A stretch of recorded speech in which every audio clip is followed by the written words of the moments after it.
dans cette capsule vidéo du sommet de la réussite. Je suis Céline Martinez, l'organisatrice, et aujourd'hui je suis avec Mélissa Normandin-Roberge. Bonjour Mélissa. Bonjour Céline.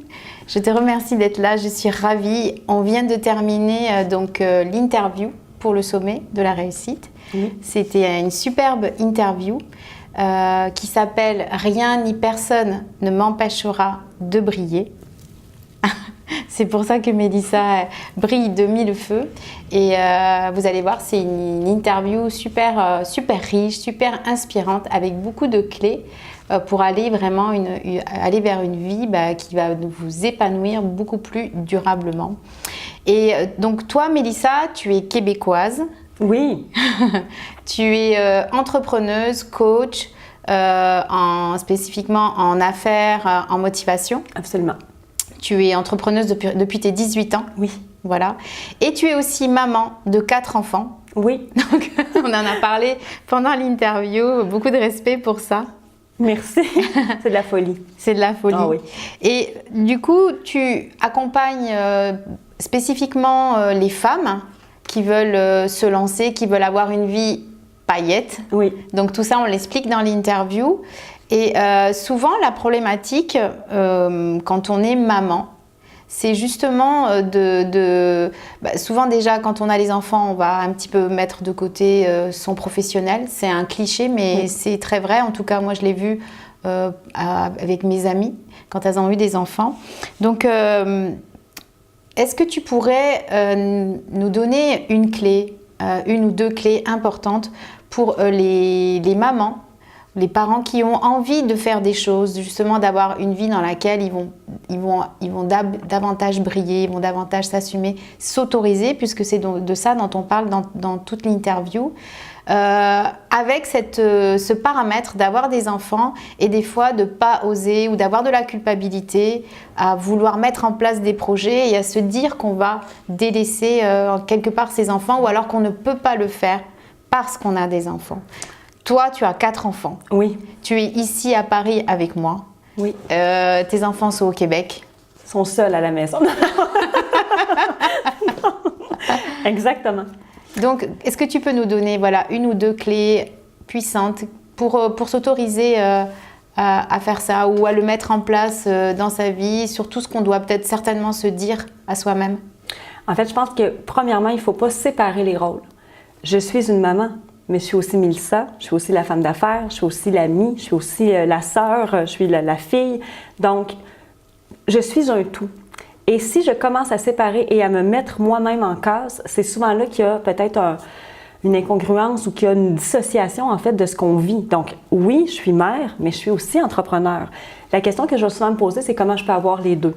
Et accepter que parfois, je vais être en parfait déséquilibre. Parfois, c'est beaucoup plus la maman, puis parfois, c'est beaucoup plus l'entrepreneur, et c'est OK. C'est de rechercher peut-être à rétablir l'équilibre, mais en sachant très bien que ce ne sera jamais parfait. Donc ça, c'est la première chose, peut-être d'arrêter vraiment de dissocier. On est un tout.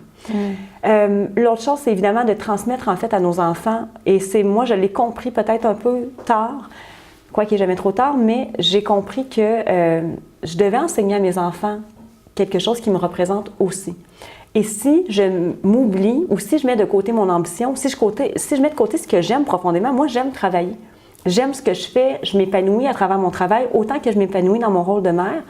Je me dis que si je ne le fais pas ou je ne le renseigne pas, je fais fausse route.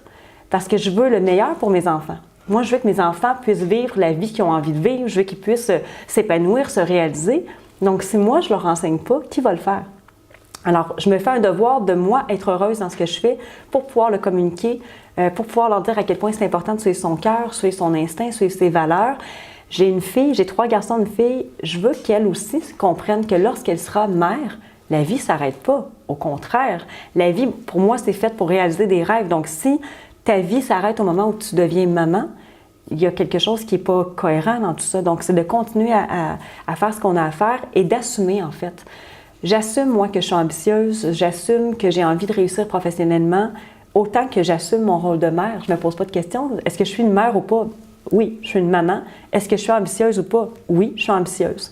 Donc, c'est vraiment de l'assumer pleinement de se donner le droit, en fait, d'avoir cette ambition-là. Et l'ambition peut être très relative. On peut avoir une méga ambition et on peut avoir aussi une petite ambition. C'est OK, tant et aussi longtemps qu'on la réalise, cette ambition-là, et ce besoin d'accomplissement-là au travail, qui, je pense, est vraiment important.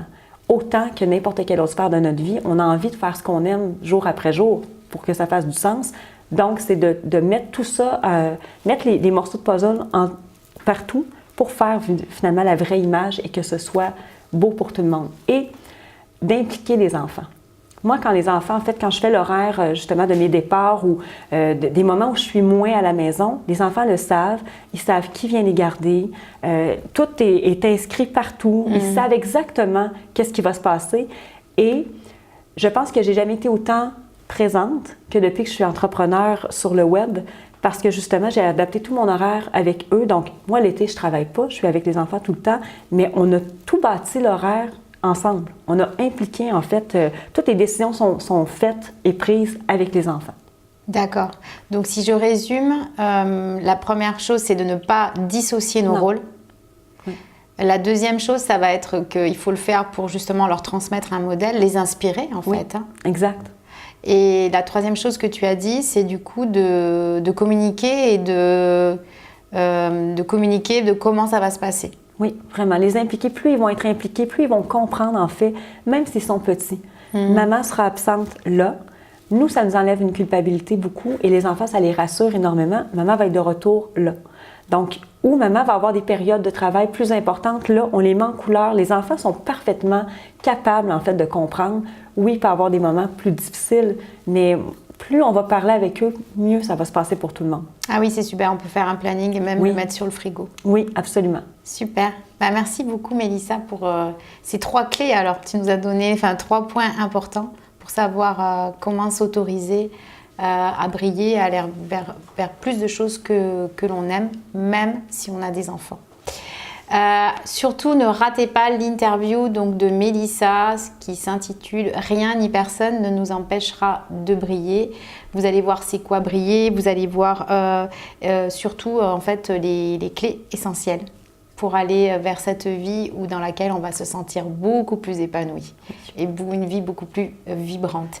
Donc vous pouvez vous inscrire sur le lien qui est autour de cette vidéo, donc sur le sommet de la réussite.com pour recevoir toutes les interviews du sommet de la réussite de cette année. Vous allez les recevoir gratuitement, mais pour cela c'est très important que vous soyez inscrits et surtout n'hésitez pas à partager et à inviter, taguer vos amis pour participer à cette belle fête du développement personnel.